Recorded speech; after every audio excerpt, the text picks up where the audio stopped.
want to start with a little bit of context because I think that the way that you got into the industry was interesting, potentially depressing at this point, but we'll talk about it. Right? Both of you made money outside of the industry, and then at some point decided to enter into the industry, and hilarity ensued. So let's talk about that. What brought you to Golden Steer in 2019? Well, we got married very honestly and directly. We got married in 2018. I sold the tech off for my last business in 2018 and had no idea what was going to be next. And her father called and said, take over the restaurant or I'm going to sell it. And so we looked at each other and said, we'll do it for a year. Famous last words, the best plans of mice and men. And that year started in March of 2019. And then fast forward 1 year later is March of 2020. COVID hits. And what could possibly go wrong? Right? It's funny because like I remember when my dad first called me and said, hey, I want you guys to take over the restaurant. At the time, I was like, okay, I'm living in Chicago. I was doing technology. I was raising some money for another company. Nick was also a techie. And I'm like, I don't know how to cook. I don't know anything about restaurants. This seems like a really bad idea. I don't live in Vegas anymore. And fortunately, I really lucked out on like the greatest sales job ever. Because I quite literally pitched Nick. I was like, why don't we get married, move to Vegas and take over the restaurant? And like, you went to culinary school. So maybe you can tell me, wow, this is going to work. And I still find it hilarious to this day of like Nick had been working in a restaurant and I don't think it was your plan to go back.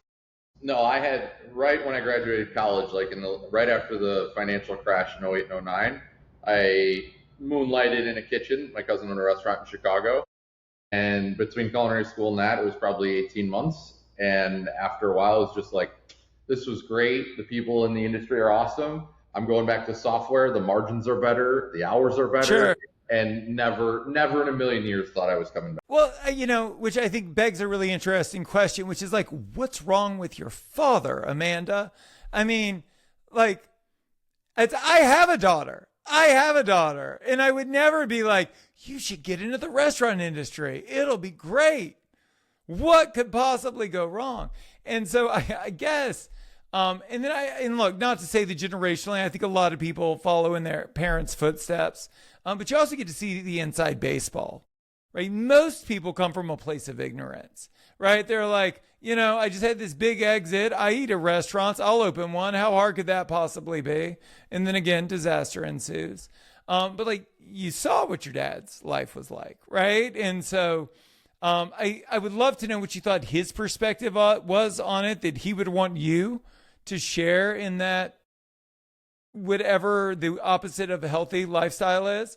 And then, what opportunity he saw for you in it and what opportunity you saw for you in it. Yeah, actually my favorite is I had a guest the other day who came into Golden Steer, New York, and I laughed because he was like, oh, you're born and raised in Vegas? I was like, yeah. He goes like, in the suburbs, like Summerlin? I'm like, no.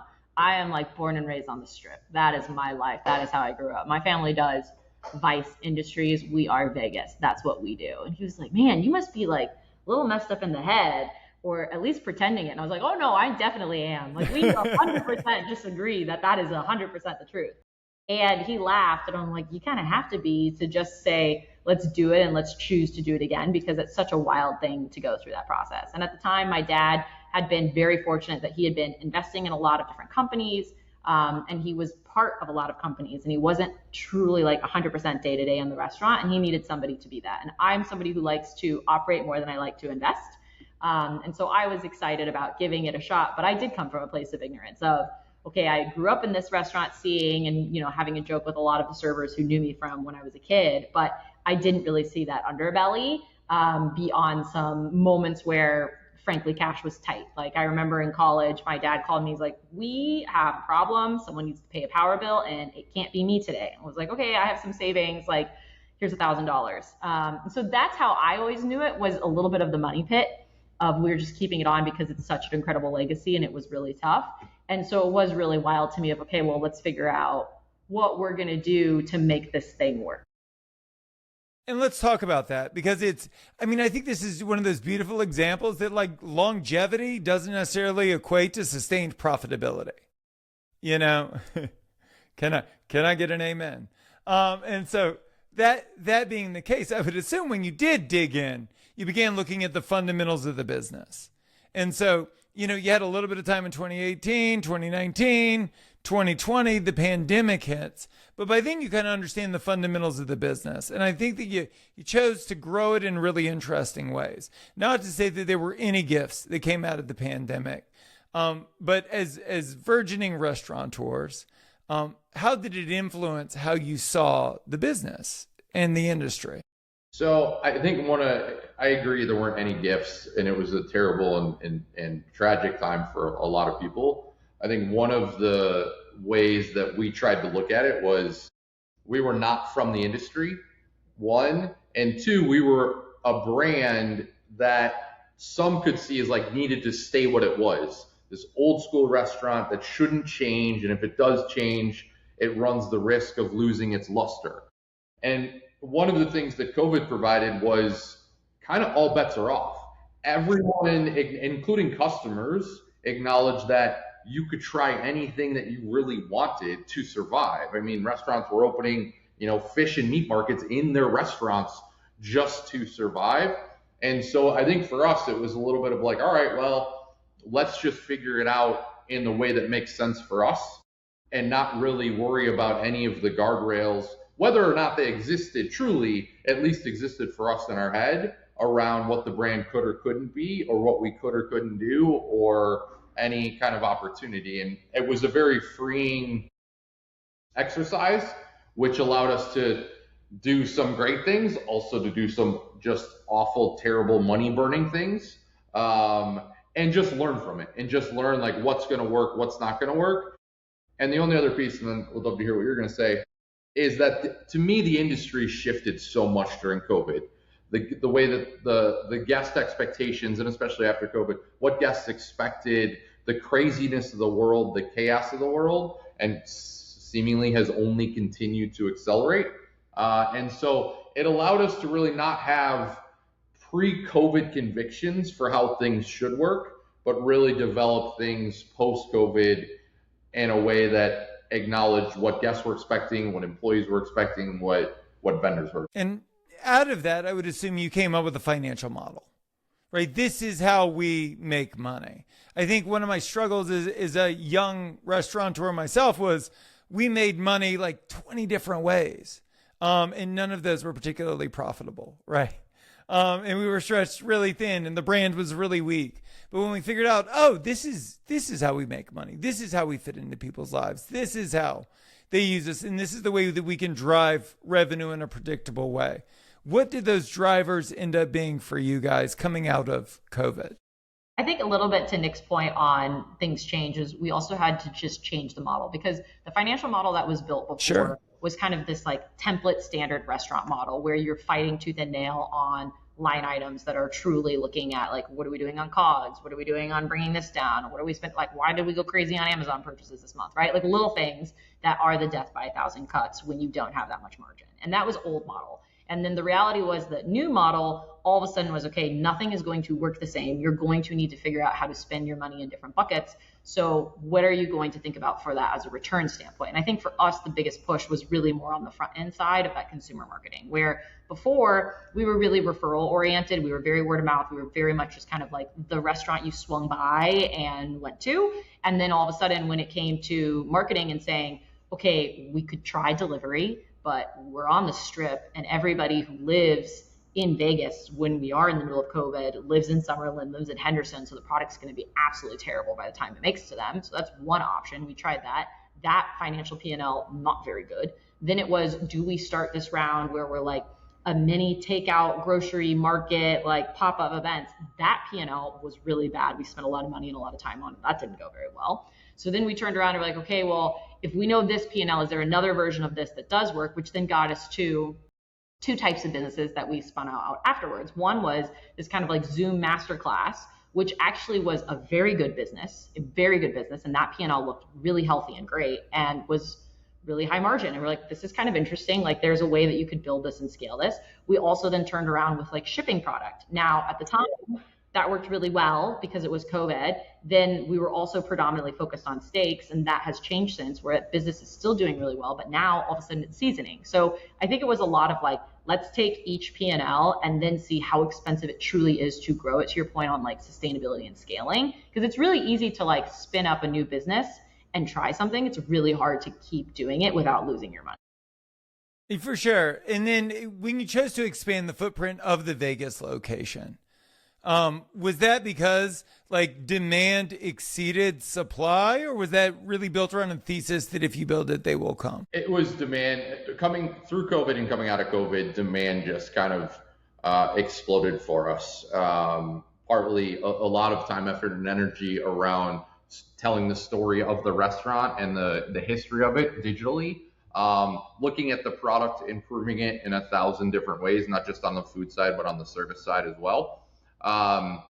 And just, yeah, we had tremendous demand for folks to come in and kind of experience old Vegas, and especially in Vegas has done a tremendous job for attracting convention business. And so we had the opportunity to take over the store next to us, which is kind of in line with the history of the restaurant. It was back in the 70s that the owner at the time took over the space, which is currently our main entrance and our bar and lounge. And so it was fun to kind of continue on in that history telling and history building of the Golden Steer.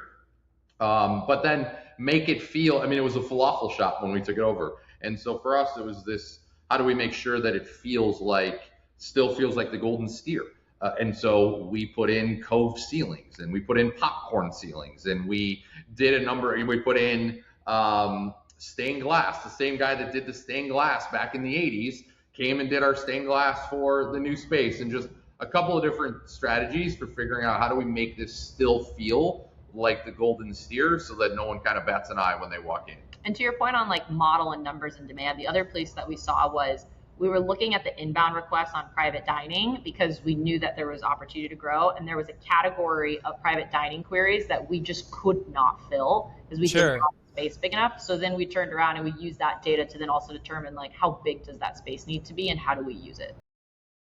And is that a big driver for you guys today? Private dining, private events? Huge, especially in Vegas, right? You've got CES, you've got SHOT Show, you have all these big conferences that are coming in. It's only increasing, to be honest, especially in Vegas. And so for us, it was that question of how are we capturing it, and then also timing that with the fact that Vegas is having its own version of a Renaissance that like also required us to meet it where it was at, and we couldn't without the space.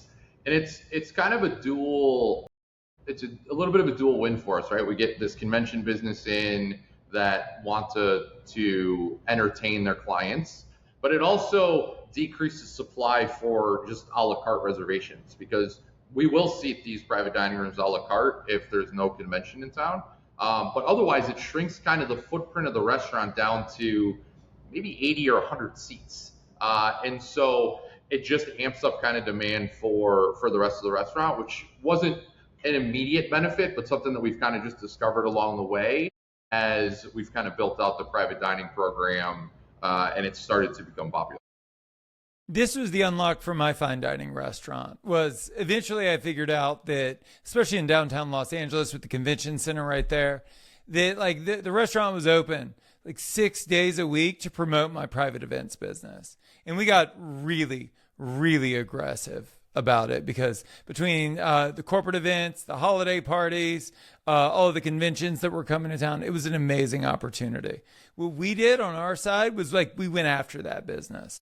Like we were cold calling the whole 9 yards. What does marketing look like in sales on that side of your business? We were a bit more focused on what's it going to take for the brand to stand for something rather than, I'm going to call it an explicit use case, to be honest. So for us, the way that looked was the launch of the e-commerce side and the launch of the masterclass business focused us on how do we tell the story of the brand to communicate that outwardly, and then also how do we do it in terms of tracking. Because the other thing that we saw very early on is everyone's like, oh, spend money on influencers, oh, spend money here. And you're like, okay, but that actually worked? Do we see a spike? Like, what's it going to be? And so we became really laser focused with access and paying attention to those things on the e-com side, then drove the restaurant side to say, like, how do we create content that moves the needle? So the very like tactical example was we were one of the first restaurants in Nevada to get on TikTok. And at first we were like, Should we be on TikTok? It seems really young. It feels like it's all these Gen Z teen boppers. We're an old school brand. I don't know. That might be off. And I'll never forget, Nick called me and he's like, what are you doing on TikTok? I'm like, what do you mean? He's like, I'm selling out of lobster tails. And I've got people calling me, like this 50-year-old fisherman who's asking that he wants to make a reservation to experience these TikTok lobsters. And fast forward over that 6-month period, we had a 450% increase in the number of lobsters that we were selling. And that just started trending even higher. And so we started taking off with this like really obsessive focus on like what's the content and the brand and the image. And that was really all about storytelling and looking at traffic that was coming from social to the site, that was then converting, that was then looking at the source and medium and seeing all those pieces come together to then be like, if we really focus on the true north of making the brand really exciting, then everything kind of follows suit. And that's exactly what happened on private dining, was it became enough demand that you were like, oh, I want to be able to have Golden Steer booked out for CES. That is my value add. And that really came from like leading very neurotically with brand first and then expecting those pieces to kind of. Let's talk about what that looks like on social. Like when I close my eyes and I picture it, it's like Nick dancing with lobsters. Yeah, absolutely.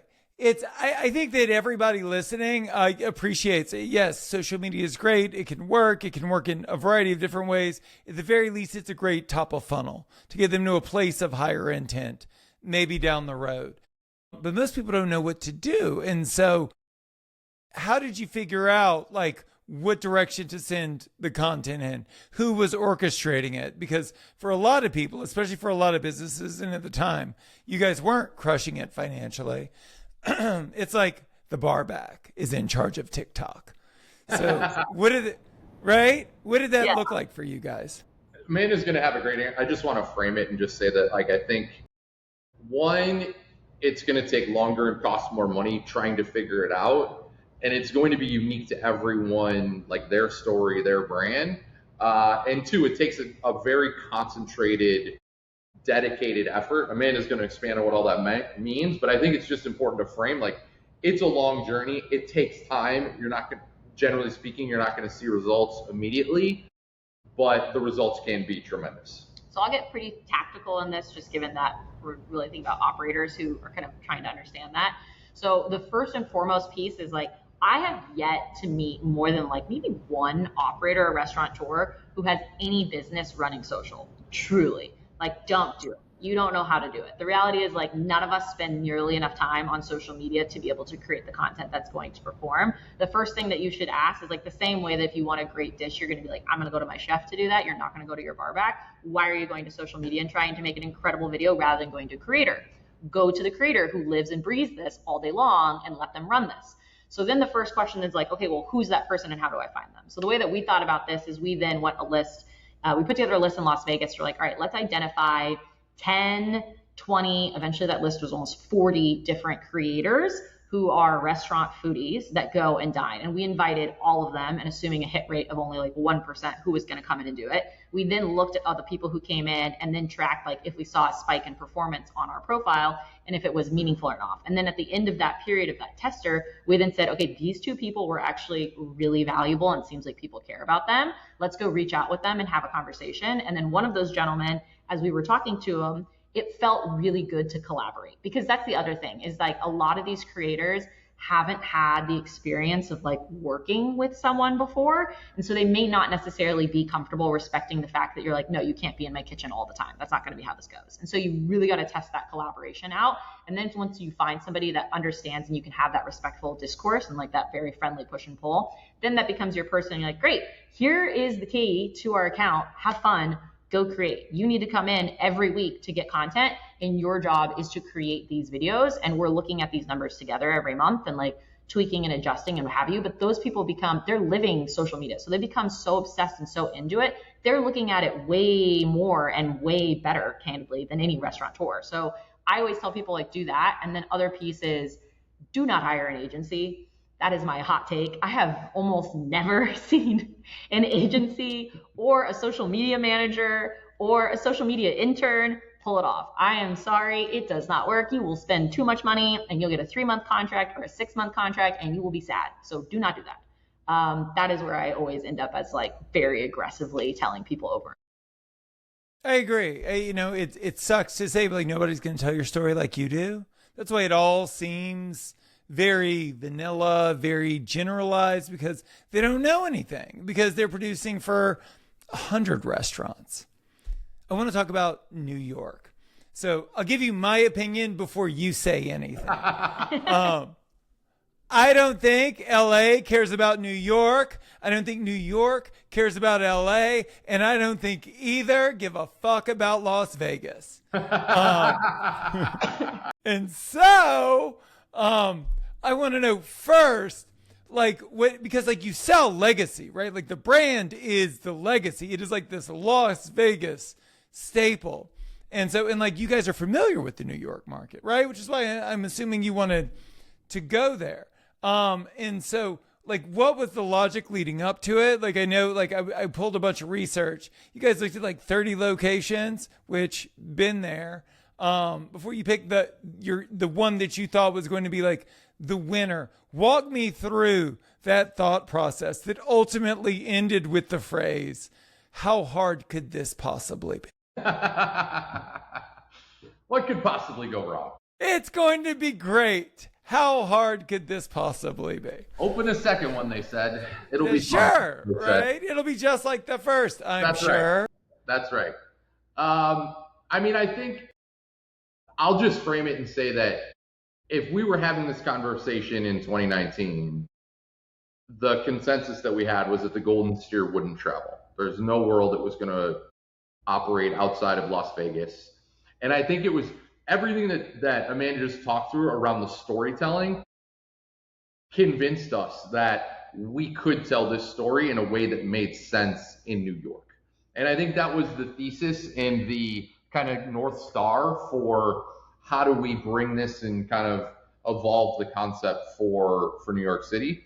We spent a lot of time looking, like prior to even seeing locations in New York, looking at our own internal operations, what's working, what's not. We're going to, like, we grew over a period of 5 years. We were growing 30% year over year for 5 years. And so we had systems that we created would break, we'd fix them, they'd break again, we'd refix them as we kind of were on this growth path. And so we said, what are the things that are going to have to change to get us to multiple locations? And I think there's a lot of truth into what you say, that the coasts love the coasts, their own coasts, and are less concerned about kind of flyover country, which is generally the Midwest. But I think it's been interesting.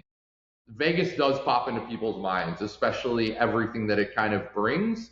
And because Vegas has reinvented itself a dozen times, it was gaming, sure, of course, entertainment, sports now, the Sphere. Like, there's always been a new reason for people to come to Vegas. And so New York, we saw a lot of places. We saw from FiDi all the way up to Midtown and kind of almost every neighborhood in between. But it was important. Storytelling was important, which was one of the big draws for 1/5, the history of the building, the space, the chefs and restaurateurs that had started or built a career in the space. And it just felt right after kind of all the places that we saw as a way to take the Golden Steer story and merge it and bring kind of a downtown New York steakhouse downtown New York steakhouse with a Vegas flair. And so that was, I think, some of the genesis and thesis, and I don't know if you want to pick up from there. I think the New York restaurant relationship with Vegas has also changed so dramatically in the past 2 years, because now I'm going to call it almost like story of success is that you open a restaurant in New York, maybe you get another one, maybe you get 3, and then you really made it by opening in Vegas. And so we've seen this huge round. And before, I would say it was a little bit more even, where we were importing, as Vegas and the city, we were importing from everywhere, right? And that started with Wolfgang Puck and then just kind of kept exploding, where we were just importing. And now there is a heavy bias of importing a lot from New York first, then some of the other markets. And so we see this huge proliferation of New York brands there that now have changed the relationship that New York has with Vegas in a very interesting way that I think everyone's still waiting to see settle. And so the reason none of us have killed ourselves is because what we say is these lessons that we've learned are valuable, right? And thank God I went from nightlife into fine dining and suffered for years, because look at what a great restaurateur I am today. And so, but like it's, it does, I did get so much value from the lessons that the struggles taught me. I learned very little from my success over the years. And so in opening that restaurant, how did it inform branding, how you see the industry, how your perspective on growth? How did you evolve as entrepreneurs and restaurateurs through opening the restaurant? Everything has changed. Hasn't it? Yeah, everything has changed. Yeah, I mean, the number of mistakes are kind of innumerable in terms of how many. I think it's one thing let me just say that coming to New York was the first time in Golden Steer recent history that there were conscious decisions that we were very specific about every component of the dining experience. Linens, flatware, serviceware, where tables were going to go, how tables were going to be combined, booths, colors, the pattern of the carpet, the flow, service stations, all of these pieces. We were very intentional in a way that we didn't have to be, right? Because it's been in the Golden Steer in Vegas has been in space for 70 years. Things have always kind of just been the where they have been. And so this was an opportunity to be intentional with things about the brand that really matter to us. And so the table, like as one very specific example, the tableside Caesar salad kit, being something that is just very specific, and that we want to keep, and the story being created in Tijuana in the 20, like all of these pieces being told, was just something new for us. And it was a fun, but also I think exhausting kind of experience. At some point you've seen like 95 wine glasses and you're just like, how is the guest really going to know the difference between number 72 and number 84? Probably not. And so it also, I think, crystallized some of the way that because we got just so many questions. There's, opening a steakhouse in New York is like bringing sand to the beach and all of these pieces. And I think for us, it crystallized what is important, like the hospitality, the idea that people make people happy. We always would come back to that. Maybe the guest isn't going to know the difference between number 72 and number 84, but they're going to know that they felt great, that for 2.5 hours, they forgot about what's going on outside the four walls of the restaurant, all of the craziness, certainly of New York City, and they just were able to come in and be treated kind of like a Vegas, like Vegas old school, and that hospitality. And so I think that exercise that wasn't academic, that like there was actually dollars and skin in the game on our side, was a huge learning experience around what the brand is and what it. Yeah, I mean, over and over we kept hearing from folks that what mattered is New Yorkers care if you have a perspective. And that was so funny to me. Every single person we spoke to in the industry is like, well, what's the perspective? What's the point of view? What's the perspective? What's the point of view? And he just kept going over and over and over again. And there was a little bit of like this kind of scary thing on our back of like, well, we don't get to just choose it willy-nilly. Like there are guardrails and how do we show up? And we were also very nervous of this same kind of issue that we knew whatever we did for New York would be what the brand became. So also that was a push for us of like, do we want to move up? Do we want to move down? Do we want to decide? Like, how do we show up? Because this decision and what we show up with is permanently what establishes who we are. And that was pretty terrifying, to then also be like, we have to reflect that well back to Vegas and understand how those come together. The same piece, though, of the opportunities and things we've been exposed to in this market, we've never had a chance to, and we never would have had a right to have a seat at that table unless we came here.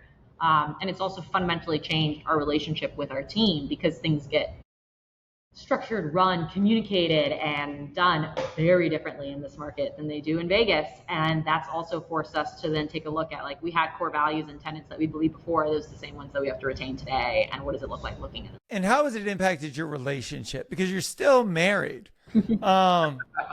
my wife and I, and I've said this on the show a few times, like we've worked together in the past. During those eras of my career where I really didn't have the money to spend, she would help me out, reluctantly, because I'm a monster to work for and work with. And it never really did a lot of good for our relationship.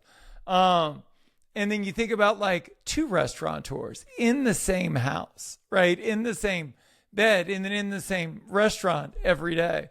How have you managed to create a successful partnership, and a successful relationship? And like, what are the rules around that you think would translate to most partnerships? Ladies first. Just Right. hearing rules really made me laugh. I know. So I think the other thing that like is really funny and wild in all of this is we nothing ever goes to plan, but to say the least, for us in December of 24, the first weekend we found out that I was unplanned and unexpected pregnant, which was like, oh shit. And then the next weekend it was, oh, we're gonna need to sign on this lease.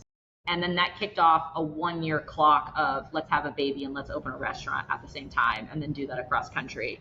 And then get that going. So we had just like so much compounding stress and navigating that together. But it was also one of those things where we've talked often about, if you are going to be someone that is such a workaholic, which I think you kind of have to be in this industry, it's also really tough to then have the majority of your time be building and not build with the person who you're married with, because then they don't get it, they don't see it, they don't participate in it. It's really hard to be a part of those things. And if you are a workaholic and it's your own, it's also because you're passionate about it. So like, not sharing that passion and building together, how much do you wish that you could have a chance to do that? So we think about that a lot. I don't think in any way, shape, or form we've totally figured out the like, how do we work together? I think we had these visions of like, let's have swimming lanes and never jump in or dive across those, and like that has gone to hell. That doesn't necessarily work for us. And I think that was broken specifically by launching New York, because we had this idea of like, okay, we're going to have very clear swimming lanes, which we kept for a bit while we were in Vegas, and it was easier to do. But then all of a sudden it was like, hey, we have a rule now that we each are going to be spending about a week, if not longer, in Vegas every 5 weeks, and then we can't overlap because we have a baby. So like, if you're in Vegas and I'm in New York, that means whoever's there is the lead for that restaurant. And so no longer can you have those swimming lanes because you have to know what's going on. And that has made things way more complicated. But I think what we've definitely come to appreciate is that the only way that almost works is that you turn around and you have the grace to say like, we're all in it. And we also have that same level of patience to understand there's so much going on. So when that it does flare up, there is that compassion. Because I think if we weren't working together, I don't know if that compassion would be as easy to appreciate and share. Yeah, I think the growth of the business has also necessitated the growth for both of us as individuals, as people, as leaders, as spouses. And I'm not saying it can't be done, but I think it can be very challenging if that was only one-sided. But the fact that we're both seeing the same things and involved in the same day-to-day kind of makes that growth just kind of seem normal, because we're both in it. It definitely brings its challenges and trade-offs like everything else. I think we never go out and don't talk about work. Like we always talk. Like we're like, all right, Sure, we're not going to talk about work, and literally that lasts for 30 seconds, and then it's like, well, what else are we going to talk about?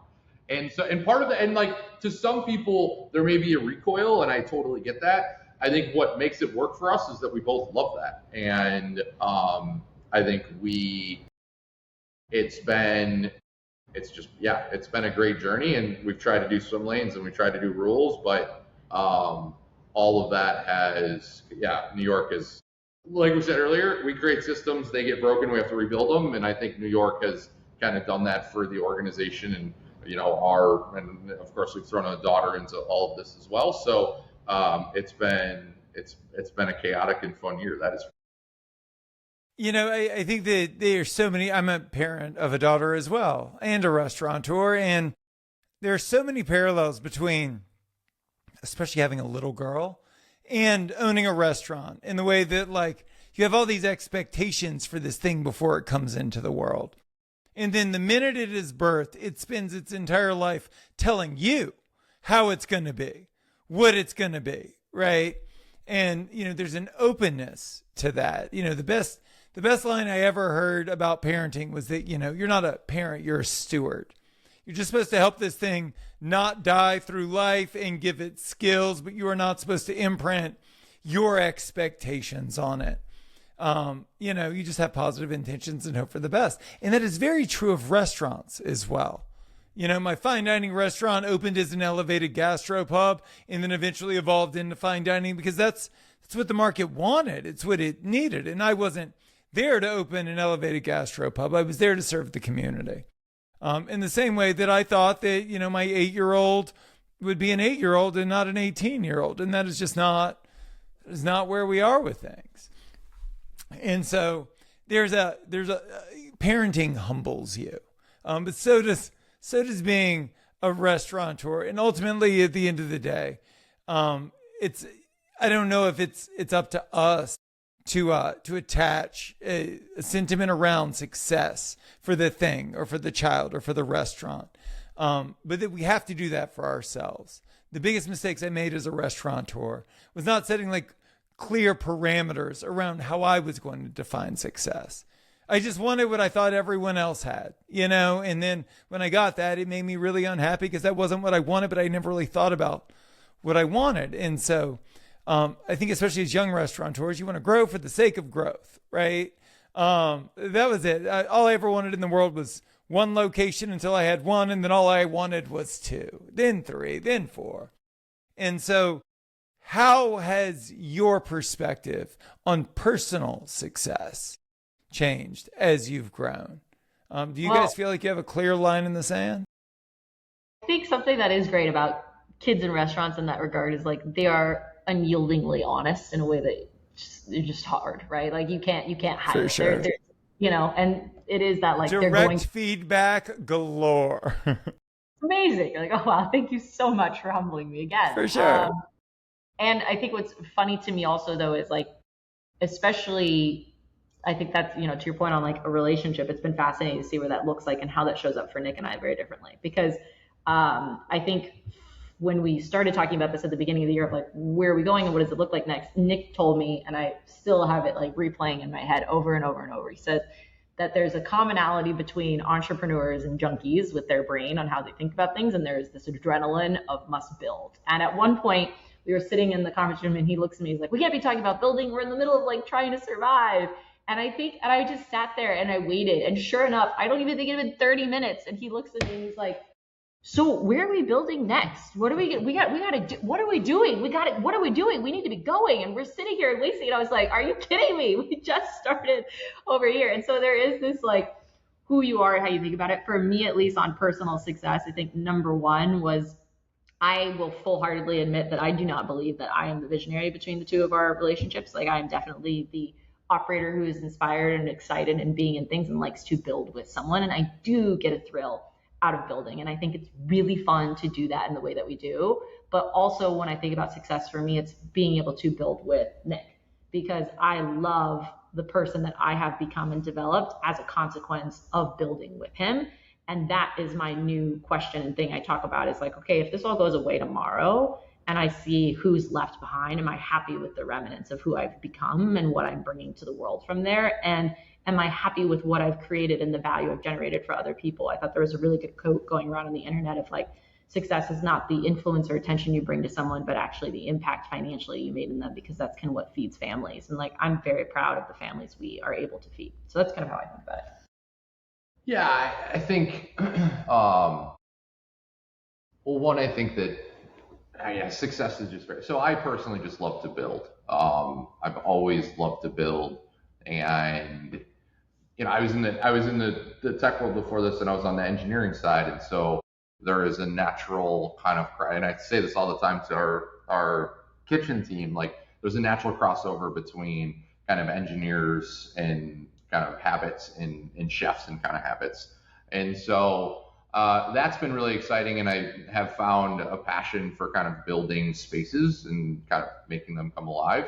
And it's also been really great. I think Amanda's very kind. I think we complement each other very well from a skill set perspective. And the way, as you've seen on this this interview and all of her previous interviews, she's incredibly articulate and incredibly well spoken to a degree that is just very uncommon.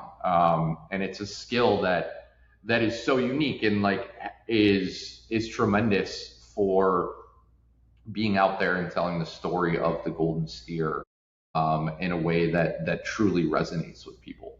And I think specifically for this industry, one of the things that to my mind is the best part about it, and no other industry holds a candle to it, is that we get to that people trust us to celebrate their most intimate moments, their graduations, their proposals, their wedding celebrations. In Vegas, we have people that celebrated their high school graduation in the 80s, their kids' 8th grade graduation in the 90s, their kids' wedding in the 2020s, like just this generational piece in a way that you don't really, certainly you don't see in software, to see like your customers' just visceral reactions to happiness and to sharing and kind of breaking bread. And so, continuing to see that, I love challenges, and there was many folks that talked about the challenges of New York, and so that was fun to dive into. But yeah, I think it's success in continuing to define what that means.